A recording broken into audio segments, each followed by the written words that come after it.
Operation సింధూర్తో Pakistan Turkey సంబంధాలు చాలా స్పష్టంగా బయటపడ్డాయి. ప్రపంచానికి కూడా అర్థమైంది. మనం టర్కీకి స్నేహం చేస్తే, స్నేహ హస్తాన్ని అందిస్తే, సాయాన్ని అందిస్తే టర్కీ మాత్రం నమ్మక ద్రోహానికి పాల్పడింది.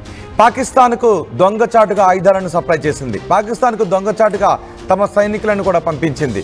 ఇప్పుడు వాళ్ళ సంబంధం బహిరంగంగానే కనబడుతూ ఉంది. టర్కీతో కలిసి మరోసారి కుట్రలు పన్నటానికి పాకిస్తాన్ ప్రధాని టర్కీకి వెళ్ళాడు. టర్కీ అధ్యక్షుడితో సమావేశం అవుతున్నాడు. భారత్ను దెబ్బ కొట్టడానికి రెండు దేశాలు కుయుక్తులు పన్నుతున్నాయి.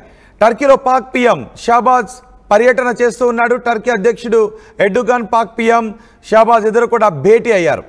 రక్షణ రంగంలో ఇరు దేశాలు ఒకరికొకరు ఏ విధంగా సహకరించుకోవాలి అనే అంశంపై మాట్లాడుకుంటూ ఉన్నారు. మన ఆపరేషన్ సింధూర్ సమయంలో కూడా టర్కీ ఒక యుద్ధ సామానులతో కూడిన విమానాన్ని పాకిస్తాన్కు పంపించింది. ఆ సమయంలో ఆ విమానం గురించి అడిగితే కేవలం మేము ఫ్యూయల్ నింపుకోవటానికి మాత్రమే పాకిస్తాన్ విమానాశ్రయంలో ల్యాండ్ అయ్యాం తప్ప మేము ఎటువంటి ఆయుధాలను సప్లై చేయలేదని టర్కీ పేర్కొంది.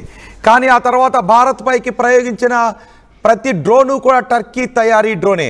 వాటిని మన S-400 కుప్పకూల్చేసింది. రెక్కలు విరిచి ఆ నేలపై పడుకోబెట్టింది. అదిగో మీరు 4వ బాక్స్లో చూడండి ఒకసారి. అదే టర్కీ డ్రోన్. భారత్ పైకి ఆపరేషన్ సింధూర్ తర్వాత పాకిస్తాన్ ప్రయోగించిన డ్రోన్లు అవి. ఒక్కో డ్రోన్ను మన S-400 రెక్కలు విరిచి నేలపై పడుకోబెట్టిన దృశ్యాలు అవి. దీంతో ఏం చేయాలో అర్థం కాలేదు ఇటు చైనాకి, పాకిస్తాన్కి, టర్కీకి కూడా. ఆ తర్వాత కాల్పుల విరమణ దిశగా మాటలు జరిగి, కాల్పుల విరమణ దిశగా చర్చలు జరిగి రెండు దేశాలు కాల్పుల విరమణను పాటిస్తూ ఉన్నాయి. ఇప్పుడు ఈ సమయాన్ని పాకిస్తాన్ అనుకుంటూ ఉంది ఏ విధంగా తన సైనిక శక్తిని బలోపేతం చేసుకోవాలి అనే దానిపై పాకిస్తాన్ ఆలోచనలు చేస్తుంది. భారీ ఎత్తున IMF నుంచి ఇప్పటికే నిధులను పొంది ఉంది, లోన్ పొంది ఉంది. ఆ లోన్గా పొందిన డబ్బులతో టర్కీ నుంచి, చైనా నుంచి, అమెరికా నుంచి బహుశా ఆయుధాలు కొనాలి అని పాకిస్తాన్ ప్లాన్ చేస్తూ ఉంది. చైనా ఇప్పటికే పాకిస్తాన్కి ఆయుధాలను సప్లై చేస్తుంది. టర్కీ కూడా ఆయుధాలను సప్లై చేసింది. మొన్న భారత్ పైకి ప్రయోగించిన డ్రోన్లన్నీ కూడా టర్కీలో తయారైనవే. మిసైల్స్ ఇటు చైనా నుంచి కొనుగోలు చేసిన మిసైల్స్ అవి.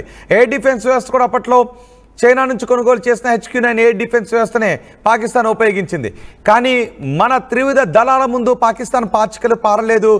మన త్రివిధ దళాల ముందు 3 విషయాలు ప్రపంచానికి అర్థమయ్యాయి.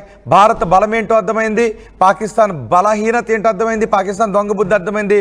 అంతేకాదు చైనా ఉత్పత్తుల క్వాలిటీ ఏంటో అర్థమైంది. టర్కీ నమ్మక ద్రోహం కూడా ప్రపంచానికి తెలిసింది.